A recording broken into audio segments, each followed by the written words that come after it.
विराजमान हमारे प्रिय महामंडलेश्वर जी महाराज, स्वामी ज्योतिर्मयान और सभी संत भगवान, भाई और बहनों, बड़े भैया सहित यह आज गीता जयंती का पूर्णमासी को समापन का दिवस है। भगवान अभी आप सुन रहे थे, जब कृपा करते हैं तो सुंदर महफल देते हैं। ये तो निश्चित बात है, आप मन में धारणा बना लें कि भगवान की कृपा है। माता जी आप पर दृष्टि है, इधर उधर नहीं।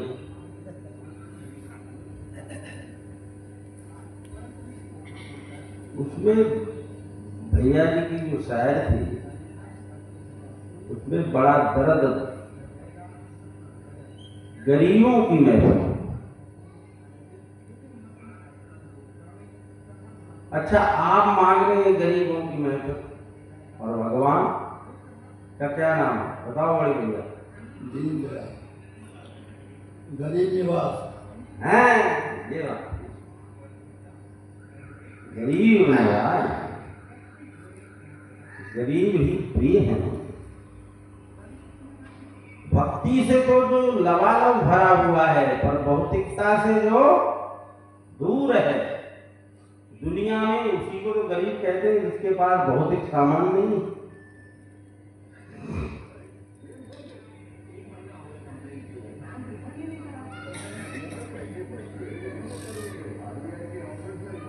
सही है, ऑफिस में चले। गोपाल कृष्ण लाल की जय। जब भगवान प्रार्थना करते हैं,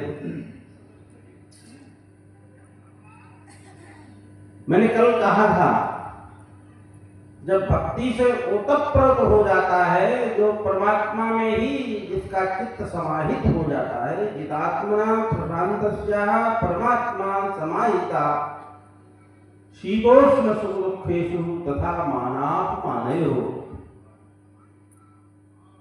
जिसने अपने मन को जीत लिया है, जिसने इंद्रियों को जीत लिया है, जिसने अपने को जीत लिया है, जिसकी दृष्टि में परमात्मा ओतप्रोत है, तभी तो जित देखो तित श्याम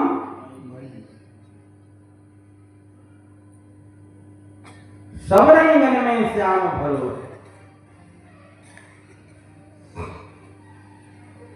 एक भक्त दर्शन कर रहा है, देखो क्या सुंदर दर्शन है। नीलम का जल, यमुना का जल नीलम से आ रहा है। कवि कविता कर रहा है। यमुना का जल नीलम से आ रहा है, पर भक्त बैठा हुआ बोलते नहीं नहीं, अभी अभी मेरा श्याम नहा करके जा रहा है। ये नीलमा जो है मेरे श्याम का स्वरूप है। श्याम ने स्नान किया है इसलिए ये नीला हो गया है। सा तद भाव भाव कहा मदगत प्राण हो देवता परस्परम अनन्याश्चिंतन्तो माम ये जनः परिवार तेषां नित्याभियुक्तानां योगक्षेमं वहाम्यहम्। जो मदगत प्राण है, जिसका प्राण मुझ में अटका है और इस पृथ्वी को बनाना पड़ेगा। इसलिए हमारे गुरुदेव कहते थे भाई संसार के विषय वासना, संसार के राग रंग जीव साधक के जल्दी छूटते नहीं, इसलिए लगे रहो मेरे भाई बिगड़ी बनत बनत बन जाए। चलते हैं राहों में, फिर फिसलते हैं, फिर गिरते हैं। ऐसी ही जीव की मूर्ता है, ऐसी या जीव की मूर्ता। गोस्वामी कहते हैं पर हर राम भगत सुर सरिता आस करत ओस कर की। ओसों के कणों से संसार के जिन पद पदार्थों में हम अटके हुए हैं उनसे अपनी तृप्ति चाहते हैं। कार्य भक्त भी करता है, कार्य ज्ञानी भी करता है। भक्त का कार्य भगवान के लिए कायेन वाचा मनसेन्द्रियर्वा बुद्ध्यात्मना वान श्रुति स्वभावात् करोमि यद्यत् सकलम परस्मै नारायणीय समर्पित। देखो ये पूजा हो गई। और गोपियां या दोहने वाहनने मथनो कलेपा, गाय धो रही हैं, झाड़ू लगा रही हैं, लिपमन कर रही हैं। पहले लीपा जाता ना गाय गोबर डाल करके, अब तो आजकल सब आधुनिक युग है।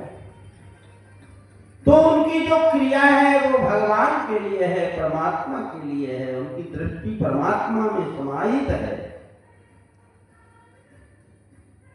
तो उसी में जिनका चित्त ओतप्रोत है, उनके लिए ये गीता है। और गीता का दिव्य सिद्धांत जिसके मन में बैठ गया है, उसके लिए और मोह ये जो भीतर का है, अभ्यंतर मल कबहू की जाई, छूटे मलई की धोए, अभ्यंतर मल कबहू न जाए। ये अंदर का जो अभ्यंतर मल है, हमको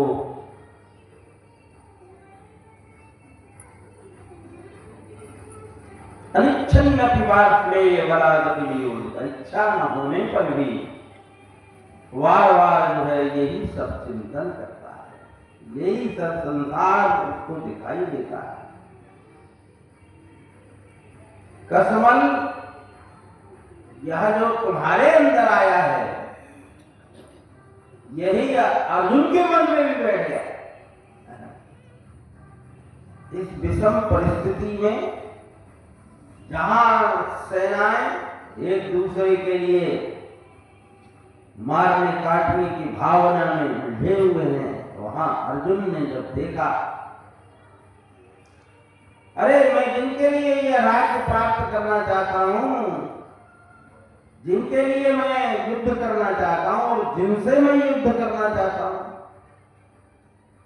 वे तो सब मदर से तिक्त जीव देता, ये सब मेरे लिए मरने के लिए तैयार है, तो मैं इस राज्य का करूंगा क्या।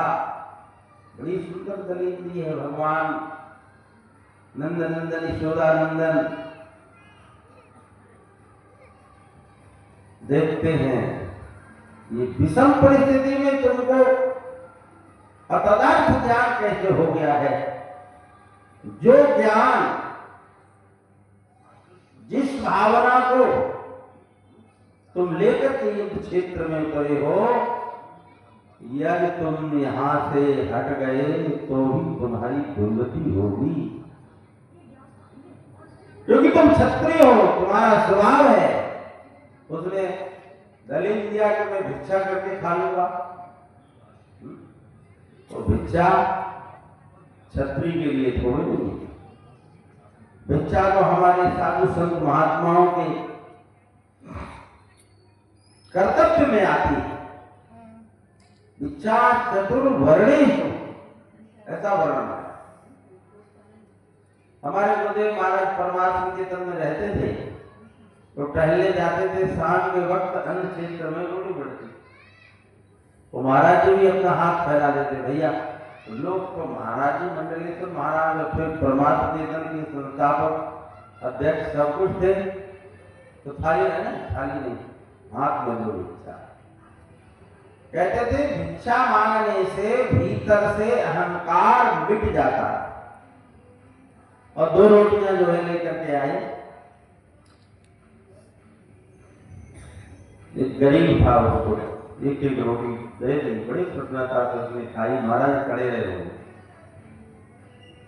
भिक्षा मटी है, तो मैं भिक्षा करके खा लूंगा, परंतु मैं युद्ध रुद्र प्रदान, यह जो रुद्र से सना हुआ राज्य आदि जो प्राप्त होगा, ये भक्त हृदय अर्जुन, अर्जुन का अर्थ ही है जिसके हृदय में कुटिलता नहीं, रुज सरल, जो सरल है, जिसके अंदर रुजता नहीं, कुटिलता नहीं, वो अर्जुन है। प्रश्न कर लेते हैं, कार्पण्य दोषा पैदस्य वावा, हे प्रभु मैं कार्पण्यता को प्राप्त हो गया हूँ, धर्म क्या मैं इसका निर्णय नहीं कर पा रहा हूँ, इसलिए आप कृपा करें। और कभी जब अपने संसार के कार्यों को करते करते उलझ जाओ तो ऐसी ही महफिलों में सदगुरु के शरण में आकर के आप अपने जितने आप में उलझने पैदा कर रखी हैं, वो भगवान के चरणों में मन ही मन समर्पित कर दो, जैसे अर्जुन ने किया। मैं आपकी शरण में हूं, शिष्यस्ते हम, मैं आपका शिष्य हूं। तो शिष्य का अर्थ ही होता है जिसके हृदय में सीखने की भावना हो, जो समझना चाहता है। आज समझना कहाँ चाहते लोग, आते तो अपनी सब कथा पूरी, इसलिए हमारे लिखा था विचित प्रणपादेन पर प्रश्नेन सेवया, श्रद्धावान लभते ज्ञान तत्परः सहतेन्द्रियः। जिसको श्रद्धा है, जो श्रद्धा भाव से भगवान के शरणापन्न होता है, उसको ही इस ज्ञान की प्राप्ति होती है, और उसको ही अपने श्याम का दीदार हर जगह दिखाई देता है। पत्ते पत्ते में दिखाया निराकार को, नजदीक वही दूर, वही हाजुर हजूर, यही सार समझाया संसार को। वो परमात्मा का स्वरूप उन्होंने सबके अंदर दिखा दिया है। एक भक्त है जो जूता काटने का काम करता है, रैदास भक्त है। तो दंडी स्वामी जी आए, भिक्षाम देई, वो देखा ये तो रैदास ही काम करता है। तो वो अपनी कमाई में से जलेबी लाए थे कुछ खाने के लिए, उन्होंने नाई कर दी। क्यों? बोले तुम रैदास हो, तुम्हारी यह हम छिई हुई वस्तु को स्वीकार नहीं करेंगे। अब रैदास भक्त ने अपने ज्ञान, अपने प्रताप से जिसके नीचे अपने अस्त्र शस्त्र रखे थे, उसको भारा तो वहां से गंगा जी प्रकट हो गई, और एक अस्त्र से अपने वक्षस्थल को चीर के 14 जनेऊ निकाल के दिखा दिए। बोले 14 बार ब्राह्मण हुए हैं। ये जीवात्मा ना ब्राह्मण है, ना क्षत्रिय है, ना वैश्य है, ना शूद्र है, चारों वर्ण से ऊपर उठ करके जो इसलिए तो हमारे यहाँ जब संन्यास होता है तो सदगुरुदेव वक्षस्थल पर हाथ धर करके प्रेस मंत्र सुनाते हैं और अंतिम बात कहते हैं।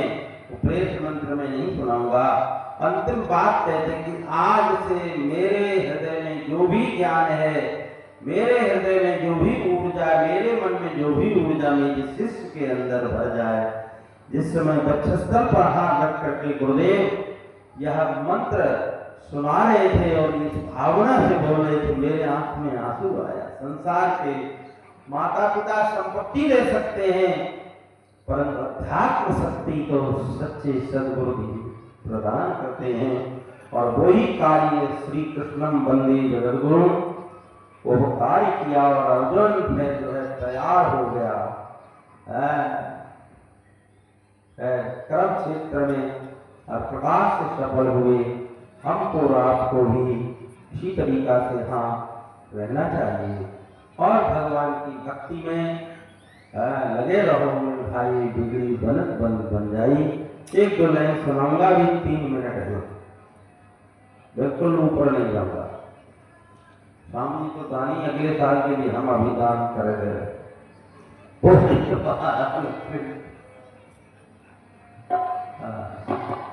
जहाँ देखो भैया, जहाँ देखो इन्हीं की बहार है, मेरे मोहन की महिमा अपार है। जहाँ देखो इनकी बहार है, मेरे मोहन की महिमा अपार है।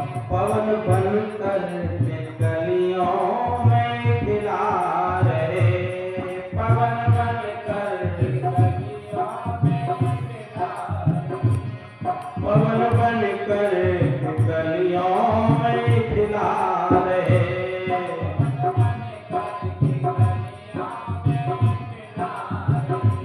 वही फूलों में खिल कर मुस्कुरा रहे।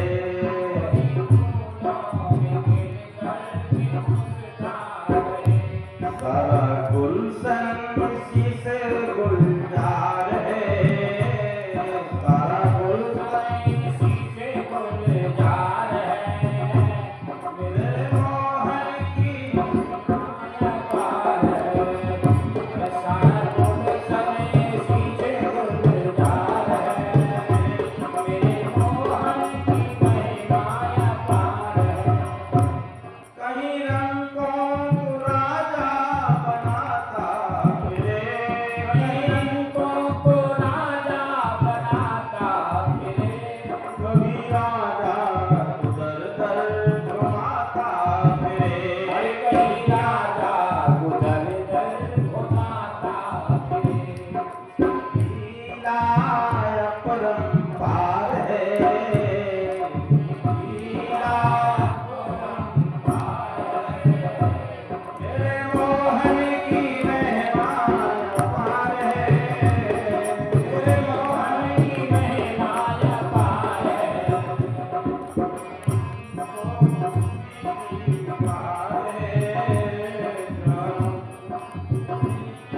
बहार है, मेरे मोहन की महिमा अपार है।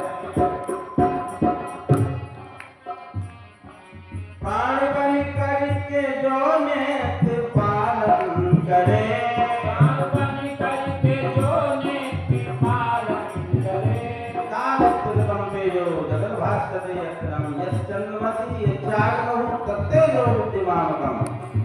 प्राण बन करके जो नेत्र पोषण करे, प्राण बन करके जो नेत्र पालन करे, चांद सूरज सितारों को रोशन करे, सूरज सितारों को रोशन करे। सबके जीवन का वही आधार है, मेरे मोहन की माया पार है। सबके जीवन का वही आधार है,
अपना पास है, सभी भक्तों का उस पर प्यार है, सभी भक्तों का उस पर प्यार है। मेरे मोहन की महिमा अपार है, जहाँ देखो उसी की बहार है। मेरे मोहन की महिमा अपार है।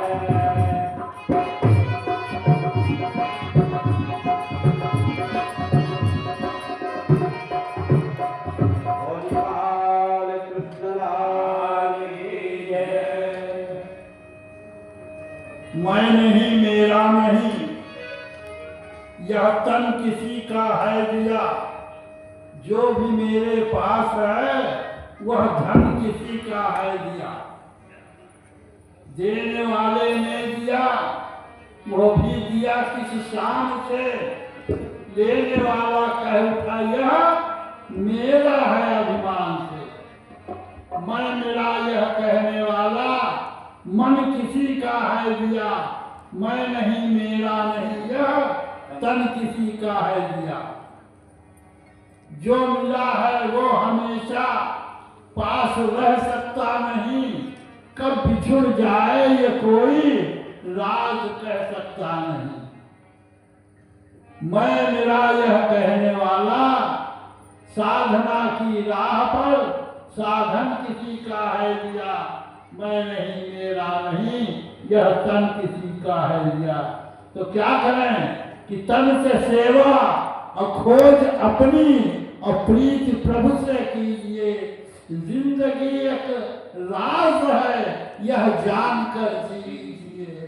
जिंदगानी का खिला मधुबन किसी का है दिया।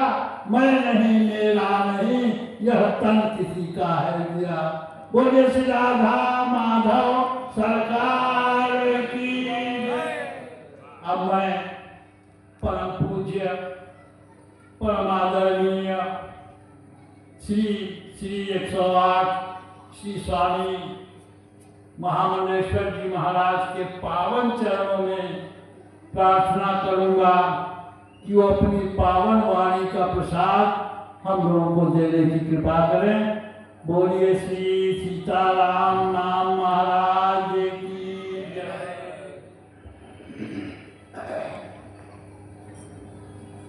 हरि ओम शरणं सभविदं करवावहै तेजस्विनावधीतमस्तु मा विद्विषावहै। ओम शांति शांति शांति। श्री राम जय जय राम। श्री राम जय राम जय जय राम। श्री राम जय राम जय राम। श्री राम जय राम जय जय राम। श्री राम जय राम जय राम। श्री राम जय राम जय राम। धर्म की जय हो। अधर्म का नाश हो। प्राणियों में सद्भावना हो। विश्व का कल्याण हो। हर हर महादेव। बोलिए सद्गुरुदेव भगवान की जय। श्री नर्मदा मैया की जय। श्री गंगा मैया की जय। श्री गौ माता की जय। श्री राधा माधव सरकार की जय। श्री भारत माता की जय।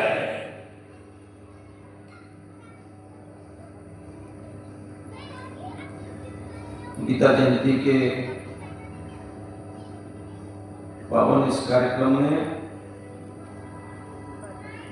गीता मंदिर ओबरा के इस धर्मसभा के मंच पर विराजमान अभी मेरे से पूर्व जिनका आशीष हमें और आपको मिल रहा था, ऐसे पूज्य महाराज श्री बराबरी जी से पधारे हुए हमारे गुरु भाई परम पूज्य परम श्रद्धेय जयप्रवान जी महाराज, प्रयागराज की पावन धरती से पधारे हुए परम पूज्य परम श्रद्धेय श्यामानंद सरस्वती जी महाराज, मैंने जिन्होंने गौशाला के लिए अपना जीवन समर्पित कर दिया है, ऐसे पूज्य रामेश्वराम जी महाराज, उनके बाजू में विराजमान हमारे प्यारे मित्र आदरणीय राघव जी, उनके बाजू में विराजमान आदरणीय चंद्रवली जी व्यास और फिरोजाबाद आश्रम से पधारे हुए व्यास आदरणीय हरिमोहन शास्त्री जी, और ढोलक पर अपनी बड़ी मधुरता देने वाले भाई मेरे सम्मुख विराजमान बड़े भैया, आदरणीय माताओं, बंधुओं, संख्या तो आज कल से भी कम हो गई है। ज्यादा कल से कम है कि ज्यादा है? ज्यादा है।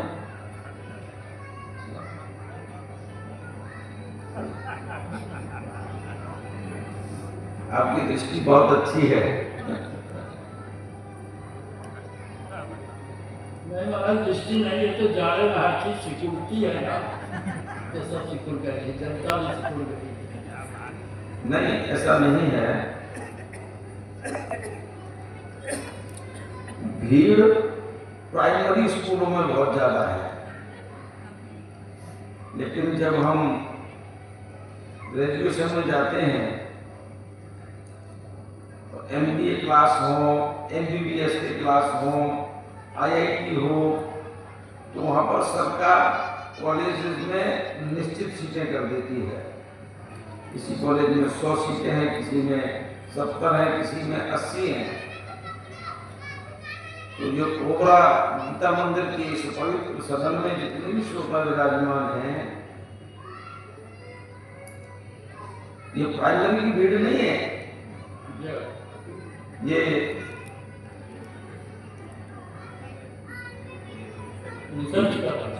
ये सब रिसर्च वाले हैं। और ये महफिल कौन सी है? आपने शुरू में बताया था, महफिल है मस्तानों की। ये मस्तानों की महफिल है। और मस्तानों की महफिल में सामान्य व्यक्ति के लिए तो आप स्थान ही नहीं है। इसलिए हम सभी लोग अच्छी तरह से ये विचार करके यहाँ बैठे हैं कि संख्या पर जो कम है वो ये अपर क्लास है, प्राइमरी क्लास नहीं है। और ये केवल संतोष नहीं है, इसमें पूर्ण विश्वास है, क्योंकि यहाँ पर बैठे हुए श्रोताओं में हमारे बड़े भैया भी बैठे हैं जो एक एक श्रोता 1-1 लाख के बराबर है।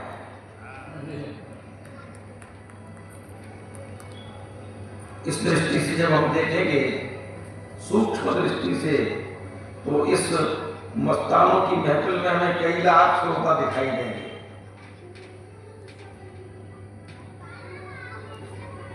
अनन्याश्चिंतयन्तो माम, ये जब मैं आया तो महाराज जी एक श्लोक बोल रहे थे गीता जी का, अनन्याश्चिंतयन्तो माम ये जनाः पर्युपासते तेषां नित्याभियुक्तानां योगक्षेमं वहाम्यहम्।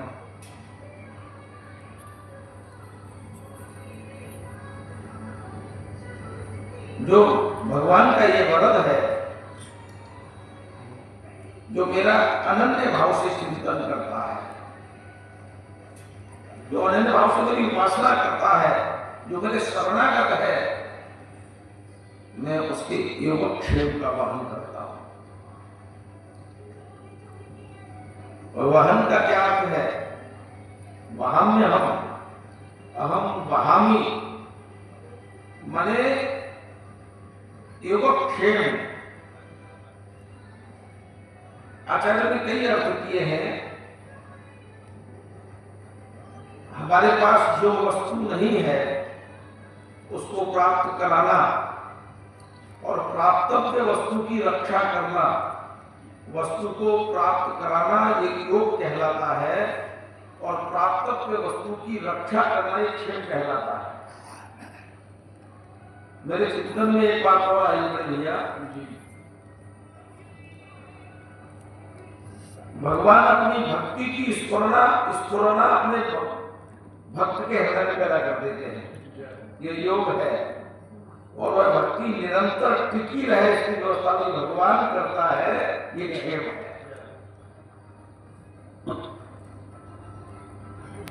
इस श्लोक से संबद्ध एक कथा है, छोटी सी आपको सुनाऊं।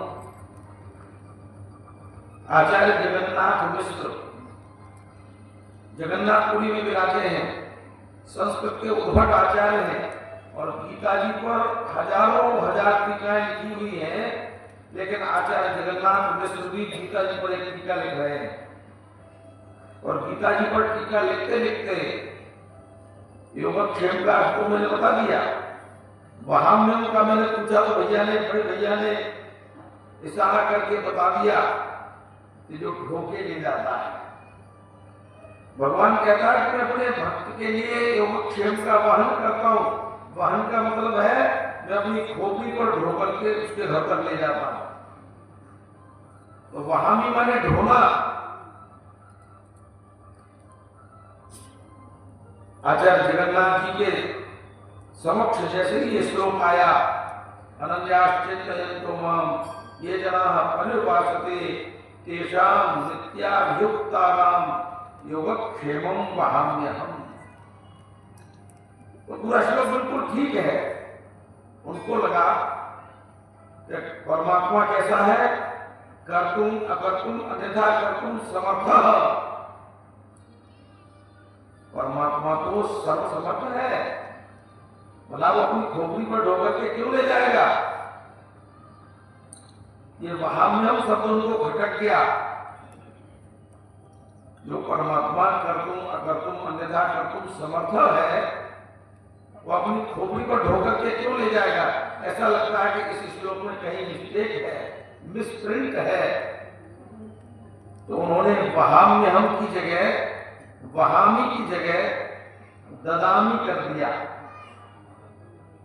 माने परमात्मा ढोकर नहीं ले जाता। भगवान राम के लिए विचार हुआ कि भगवान राम जंगल क्यों गए। जंगल गए तो माता सीता का अपहरण हो गया, लंका पर चढ़ाई की, लंका विजय के बाद सीता जी को प्राप्त किया। लंका का ध्वंस करना था किसी बहाने, तो क्या भगवान राम का जंगल जाना जरूरी था। चक्रवर्ती साम्राज्य जिनके पास है, ऐसे राजा दशरथ के पुत्र थे। भगवान राम चाहते तो राजा दशरथ की चक्रवर्ती सेना भेज करके लंका का ध्वंस कर सकते थे। रावण ने 74 चतुर्युगी राज्य किया। कितना? 74 चतुर्युगी। सतयुग, त्रेता, द्वापर, कलयुग, ये श्रृंखला 74 बार घूम गई। और जितने बड़े बड़े साम्राज्य थे रावण ने सब पर कर लगाया और कर प्राप्त किया। लेकिन श्री अवध के जब श्री अवध में कोई राजा बदले, प्रत्येक राजा के सामने रावण आया और कर मांगा, लेकिन किसी भी राजा से वो कर नहीं ले पाया। महाराज दशरथ के सामने भी आया और कहा, राजा दशरथ या तो मुझे मल्लयुद्ध में पराजित करो, नहीं तो कर दो। तो महाराज दशरथ ने कहा, दशानन, एक तो तुम ब्राह्मण हो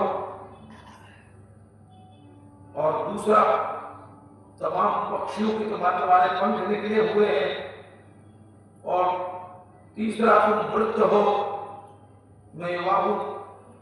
मेरे से मल्लयुद्ध में यदि तुम्हारे हाथ पैर टूट गए तो सारा जगत मुझे हंसेगा। तो युवा दशरथ ने दशानन के हाथ पैर तोड़ दिए। बोले नहीं, मैं मल्लयुद्ध के लिए तुमको ललकारता हूं। तो महाराज दशरथ ने कहा कि राजा दशानन, ये जो हमारे श्री अवध का जो मुख्य द्वार है, इसको मैं अंदर से बंद कर लेता हूं और मैं वादा करता हूं कि कोई शक्तिनी, कोई कुंडी या कुछ नहीं लगाऊंगा, कोई और किसी संसाधन का अवलंबन नहीं लूंगा। तुम बाहर से पूरी ताकत के साथ इसको खोलो। और महाराज दशरथ के वृत्त में ऐसा आता है कि रावण ने पूरी ताकत के साथ उस द्वार को खोला। रावण पूरी ताकत लगा के हार गया। दशरथ जी अपने दोनों हाथों से उसको बंद किए खड़े रहे, लेकिन रावण उस द्वार को नहीं खोल पाया। जब उधर से दबाव कम हो गया तो दशरथ जी ने सोचा कि लाओ द्वार खोल के देखूं क्या स्थिति है। तो द्वार खोल के देखा तो दशरथ भाग चुका था ही नहीं। इसमें दशरथ के तमाम पूर्वजों के सामने दशानन आया, अपनी ताकत को आजमा के चला गया। ऐसे दशरथ को तो भगवान राम श्रीअंग पर बैठ के ही परास्त कर सकते थे। भगवान राम जंगल क्यों गए? तो हमारे आचार्य लोग कहते हैं कि भगवान राम यदि लंका का ध्वंस करना ही था, उसके लिए जंगल गए थे, तो वो तो श्रीअंग में बैठ के कर सकते थे। भगवान राम जो जंगल में गए हैं वो साधुओं के उद्धार के लिए और माता सबरी को दर्शन देने के लिए गए थे। ऐसे भगवान राम हैं। वह लंका के ध्वंस के लिए नहीं गए। तो योगक्षेम महाम्यम, यहाँ पर आचार्य जगन्नाथ जी को शंका हो जाती है कि महाम्यम परमात्मा तो सर्वसमर्थ है, वो अपने सिर पर ढोकर के क्यों ले जाएगा? तो उन्होंने रात्रि को व्याख्या करते समय उसमें ददाम में हम कर दिया। प्रातःकाल आचार्य जगन्नाथ जी उठे और नित्य की भांति वह समुद्र स्नान के लिए गए। समुद्र स्नान किया, वहीं पर संध्या वंदन करते थे। भाइयों, हमारे और आपके पास बहुत सारी संपत्ति भरी हुई है, लेकिन जो विद्वान पुरुष होते हैं वह संपत्ति का संग्रह नहीं करते। आचार्य जगन्नाथ जी के पास संपत्ति का कोई संग्रह नहीं था, केवल शास्त्र की पूजा करते थे, शास्त्र का अध्ययन करते थे, पठन पाठन करते थे। आज उनके घर में भगवान का भोग लगाने की कोई व्यवस्था नहीं थी। लेकिन भगवान के भरोसे गाड़ी चल रही है। आचार्य जगन्नाथ जी समुद्र स्नान किए, संध्या वंदन किए और दोपहर तक उनको वापस आना था। एक घटना घटित हुई। एक छोटा सा बालक अपने सिर पर बड़ी सी पोटली रख करके आचार्य जगन्नाथ मिश्र की कुंडली खटखटाता है। माता निकलती है और कहता है, माँ इसमें बहुत वजन है, इसको जल्दी से उतरवाओ। आचार्य जगन्नाथ मिश्र की पत्नी ने वह पोटली उतरवा के रखी घर में और फिर तुरंत देखा उस बालक के मुंह पर एक जोरदार चाटा किसी ने मारा था और वो पूरा का पूरा हाथ उसके मुंह पर छपा हुआ था। उस बालक के मुंह से ऐसा लग रहा था कि अभी भी ताजा किसी ने इसके मुंह पर चाटा मारा है।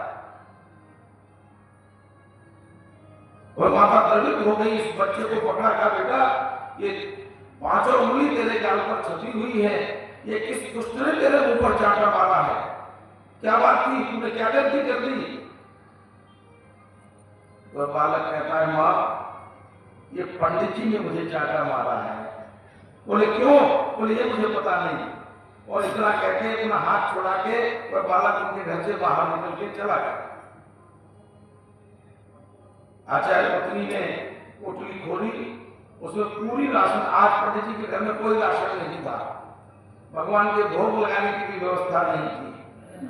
पोटली खोली, राशन सामग्री उसमें भरी हुई थी।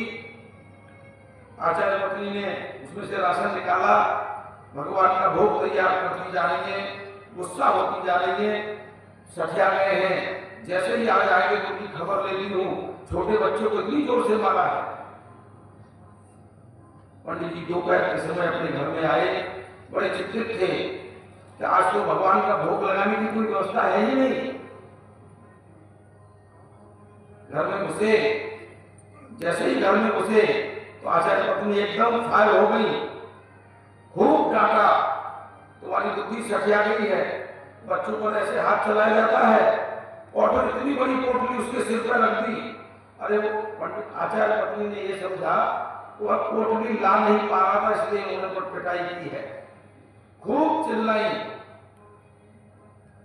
आचार्य जगन्नाथ जी ने कहा भगवान चिल्लाई जा रही है कि कोई बात भी बताइए, क्या हो गया, कौन बालक, कौन चाटा और कौन वह भजन, मुझे तो कुछ पता ही नहीं है। तो पंडितानी जी ने सोचा कि वो झूठ बोल रहा है, और गुस्सा हुई, खूब चिल्लाई। फिर पकड़ करके आचार्य जगन्नाथ जी ने बिठाया, कहा मुझे पूरी बात बता, तो गुस्सा क्यों है। तब उन्होंने कहा वो कितना भोला सा बालक था जिसको तुमने चाटा मारा था, तुम्हारा पूरा का पूरा हाथ उसके मुंह पर छपा हुआ था। तो पंडित जी ने विचार किया कि मुझे तो न तो कोई बालक मिला है, न मैंने किसी को चाटा मारा है, ये क्या वाकया है। पंडित जी ने ध्यान किया और ध्यान में पाया तो वह परमात्मा कृष्ण, गीता का गायन करने वाला कृष्ण, रात को मैंने योगक्षेमम वहाम्यहम की जगह योगक्षेमम ददाम्यहम लिख दिया था। मुझे ऐसा लगता है वही सिद्ध करने के लिए कि मैं अपने भक्तों के लिए योगक्षेम का वहन करता हूँ, मैं देता नहीं हूँ, मैं अपनी खोपड़ी पर रख करके उनके घर तक पहुंचा के आता हूँ। ये सिद्ध करने के लिए वह परमात्मा कृष्ण बालक के रूप में मेरे घर में प्रकट हुआ है और मेरे घर में आकर के राशन सामग्री दे गया, और मैंने उनकी गाई हुई गीता में अपनी कलम चला दी तो अपने गाल पर थप्पड़ का निशान दिखा करके मानो ये बता गया कि मैंने जो कह दिया है वही सच है, दूसरा जो कोई व्याख्या करता है तो वह गलत करता है। योगक्षेमम वहाम्यहम, हमारा परमात्मा हमारे लिए सब कुछ करने के लिए तैयार है, बस हमें परमात्मा को याद करना चाहिए, उसके लिए हमें तैयार रहना चाहिए। लेकिन जरा विचार करें, मीरा जिस भाव से बचती थी, हमारी माता जी बैठी हैं, एक भी दिन क्या मीरा के भाव से भगवान को याद किया। हम अपने घर में सुस्वादु पदार्थ बनाते हैं, केवल हमें कल मैंने निवेदन किया था वृत्ति बदलनी है, वृत्ति का सिर्फ कुछ नहीं बदलना। निवेदन करूं, जब हमारे भक्त अपनी स्टेज पर पहुंच जाते हैं, अच्छा स्तर उनको मिल जाता है, सही भक्ति भाव में डूब जाते हैं, तो उनको कुछ नहीं चाहिए, केवल भगवान चाहिए। और मैं निवेदन करता हूँ माताओं, मंदिर में कभी जाओ, राधा माधव सरकार के सामने जाओ, तमाम लोग जाते हैं, गुजरा हुआ सा 10 का नोट जेब से निकालते हैं, पेटी में डालते हैं, तो एक लंबी लिस्ट भगवान के सामने प्रस्तुत, मानो उस 10 रुपए के बदले हम भगवान से सौदा कर रहे हो कि 10 रुपया मैंने चढ़ाया है प्रभु, मेरे लिए ढेर सारे मेरे काम कर दो। मित्रों, परमात्मा से यदि मांगना है तो और कुछ मत मांगो। परमात्मा सर्वज्ञ है, परमात्मा के एक नाम सर्वज्ञ है, और सर्वज्ञ की परिभाषा है सर्वम जानाति सर्वज्ञ, जो सब कुछ जानता है। जो परमात्मा सब कुछ जानता है, क्या वो मेरी समस्या नहीं जानता, मेरी आवश्यकता नहीं जानता? तो मेरी आवश्यकता भी जानता है। परमात्मा सब कुछ जानता है।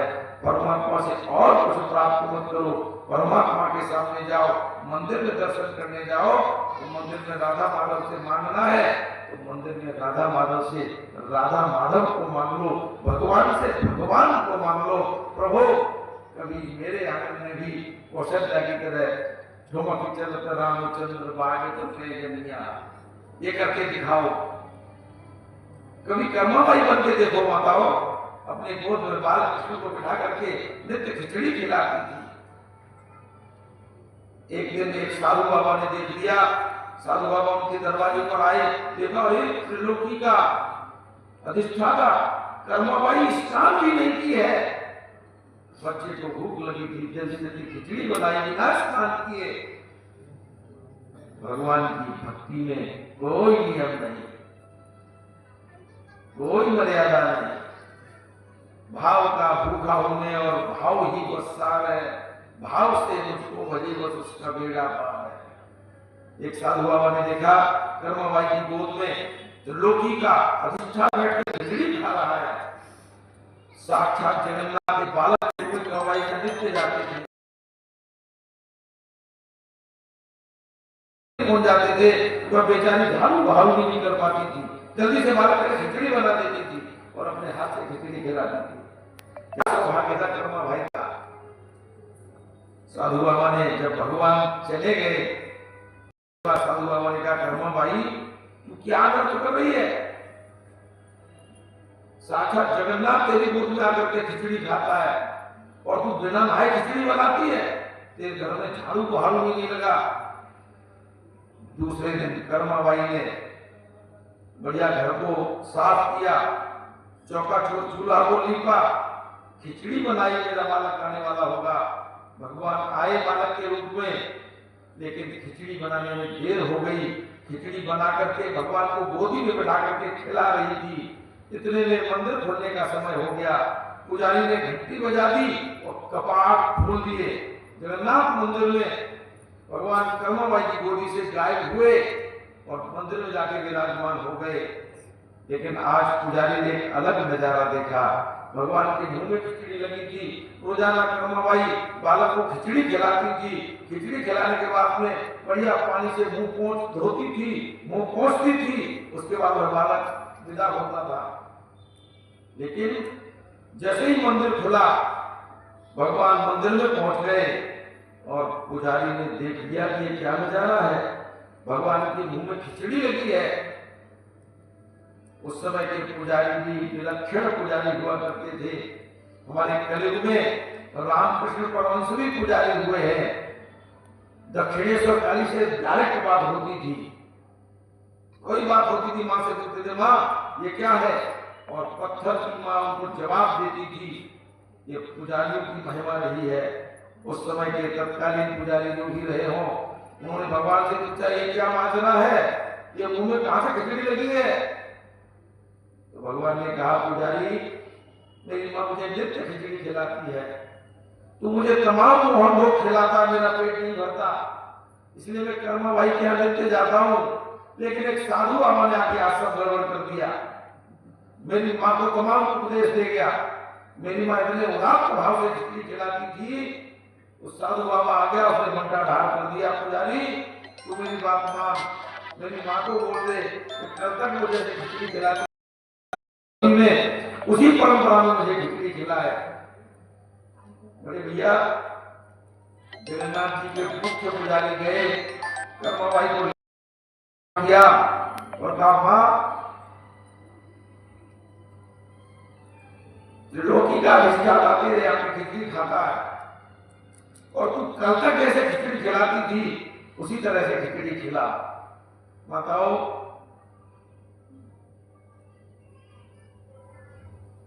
एक दिन कर्माबाई बन के देखो, कभी मीराबाई बन के देखो। जिंदगी के नाटक को आप लोगों ने बहुत कर डाले, एक दिन वास्तविक जीवन जी के देखो। सूरदास जी के जीवन में आता है, अंधे थे, रास्ता चल रहे थे, एक गड्ढे में गिर गए, बियाबान जंगल था, निर्जन वन था, कोई था नहीं। भगवान को पुकारने लगे। उस निर्जन वन में एक छोटा बालक आता है, सूरदास जी का हाथ पकड़ के गड्ढे से बाहर निकालता है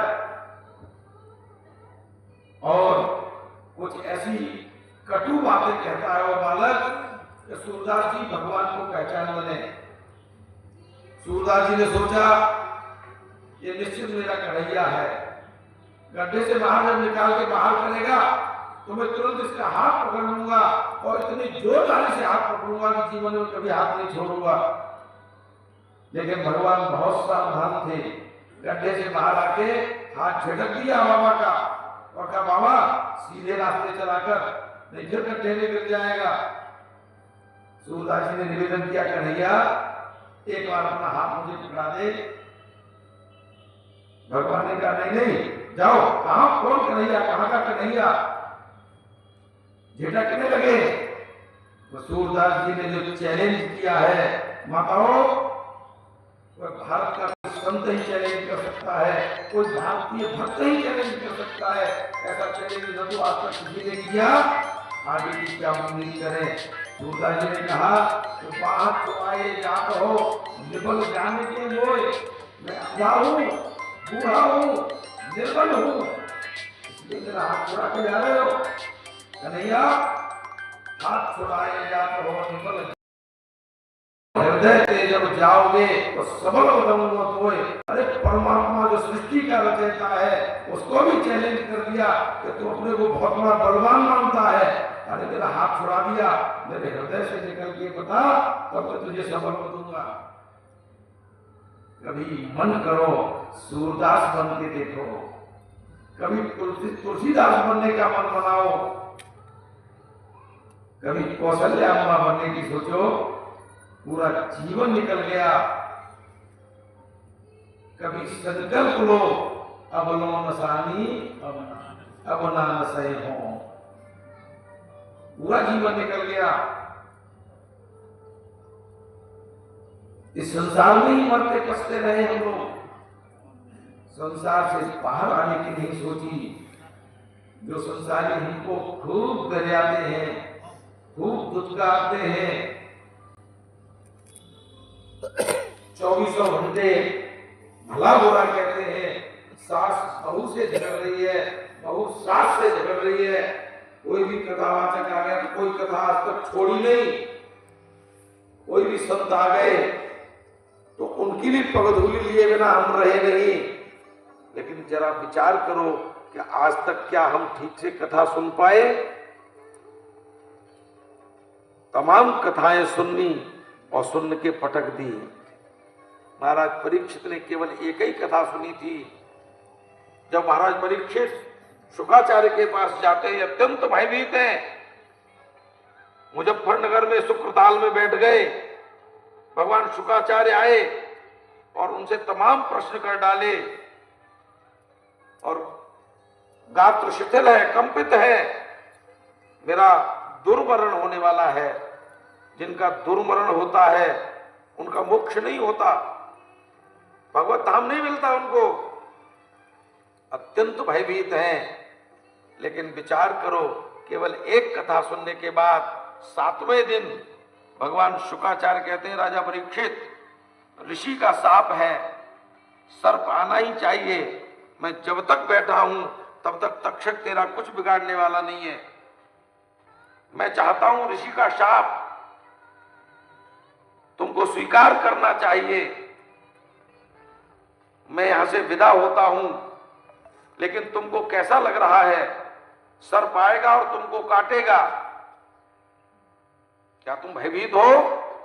जो राजा शिथिल गात्र था, जिनके प्रथम दिन जो परेशान थे, वह राजा क्या बढ़िया श्लोक बोलता है, नहीं प्रभु, अहम ब्रह्म परम धाम, ब्रह्माहम परमम पदम,